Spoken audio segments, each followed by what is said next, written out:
Pinitikos ng ilang human rights group ang presentasyon ng Pilipinas sa Universal Periodic Review ng Human Rights Council ng UN kaugnay ng sitwasyon sa human rights sa bansa.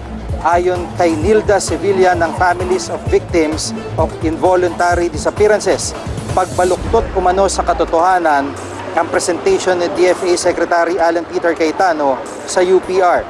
Tila inaabsuelto rin ni Cayetano sa kanyang paglalahad ang Administrasyong Duterte para sa mga patayang may kinalaman sa droga. Pinuna rin ng grupo ang anilay paninisi ng gobyerno sa media dahil pinalolobo umano ang bilang ng mga namamatay sa kampanya kontra droga sa kanilang mga report. Ayon naman kay Eliezer Carlos ng iDefend, hindi raw maluloko ng gobyerno ng Pilipinas ang international human rights community.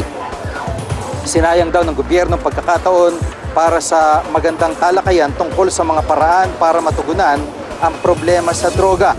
Nauna nang sinabi ni Cayetano na handa siyang makulong kung mapapatunayang kasinungalingan ang kanyang mga sinabi sa presentation ng UPR. Inilahad lang daw niya ang tunay na sitwasyon sa bansa.